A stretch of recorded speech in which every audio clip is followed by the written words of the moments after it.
어제 그제 유병헌 이름이 검색어 상위에 랭크되어 있어서 뭐 유병헌이가 죽었다가 살아났나 이렇게 생각을 했는데, 유병헌 시신이라는 것을 당시 2014년 6월에 유병헌 시신을 신고했던 한 농부가 당시 정부가 유병헌이 신고 보상금 5억을 내걸었는데 이 5억 부분을 갖다가 주지 않는다고 소송을 했다가 패소를 한 기사가 보도가 되었습니다.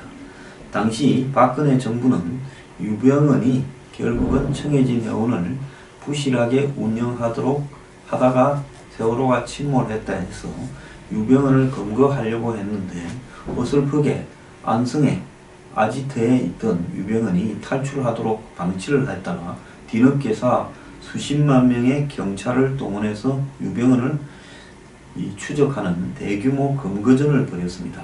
그래서 순천 일대에 있을 거라고 그 일대 숲속 별장까지도 뒤지고 했는데, 유병헌이 이 검찰이 덮치고 했을 때 이 칸막이 된 안쪽에 이 공간에 숨어 있다가 다시 탈출했다가 결국은 이 순천의 매실밭에서 죽어서 변사체로 발견됐는데, 그 변사체를 신고한 농민은 처음에 자기 농장에 변사체가 하나 있다라고 신고했지 그게 유병헌이라고 신고한 것은 아니었다라는 그 내용 때문에 보상금을 이번에 법원이 지급할 필요가 없다라고 결론을 내렸습니다. 그때 이 신고된 유병헌의 시신은 40일이 지나서야 뒤늦게서 유병헌이라고 알려졌지요. 그런데 당시 순천 일대는 임시 반상회를 열어서 주민들한테 이렇게 순천 일대뿐만 아니라 전국에 열렸죠. 이런 유병헌이 신고하는 이 전단이 전국의 아파트에도 다 배포되고 했습니다. 그런데 이 신고한 게 뒤늦게 유병헌이라고 밝혀지면서 이 매실밭 주인이 보상금을 달라라고 했고, 일부라도 달라 했지만은 최소한 신고 때 변사자가 유병헌이라고 볼만한 근거를 말했어야 보상을 받을 수 있지, 그런 말을 하지 않았기 때문에 보상을 할 필요가 없다라고 법원이 판결을 한 겁니다. 그때 이 신고한 분은 신은 이상의 변사자라고 이야기를 했다는데요. 참 그렇습니다. 어쨌거나 수십만 경찰이 찾고 그리고 검찰이 찾았음에도 불구하고 찾지 못하던 시신을 신고했는데 40일이 지나서야 유병헌이 맞다고 발표하면서 시신에 있었던 여러가지 의심스러운 정황들을 그냥 뭉개버렸습니다. 저는 이렇게 생각을 합니다. 유병헌이 맞아야 유병헌 신고 보상금을 주지, 사실은 유병헌은 살아있고 다른 시신이기 때문에 보상금을 못 준다 하는 거 아닌가 하는 생각도 해봤습니다. 저는 그때부터 유병헌 시신이 유병헌이 아닐 거라고 주장을 했고요.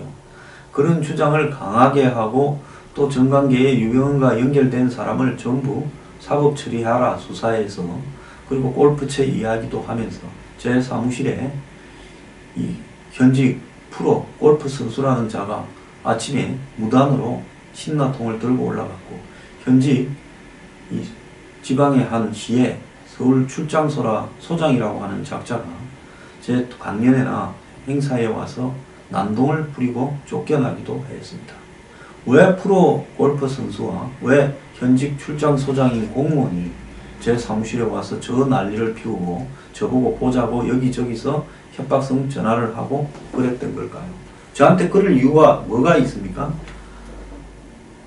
그래서 저는 문재인 정권이 적폐청산을 하겠다면서 국정원 무슨 적폐청산 TF뿐만 아니라 온갖 걸 다 까발리면서 정말 세월호를 가장 중요하게 취급을 했고, 세월호 때문에 집권하는데도 큰 도움을 받았던 문정권이 유병헌이가 발견된 이런 사안에 대해서 또 유병헌의 뒷마무리, 지금 유병헌이가 엄청난 추징금을 받고 유병헌이 재산을 정부가 다 환수할 거라고 큰 소리 쳤는데 제대로 한 푼도 못 받고 있고, 그 재산들은 다시 유병헌 척건들 손으로 돌아갔다라는 이야기들도 일부 나오고 있습니다.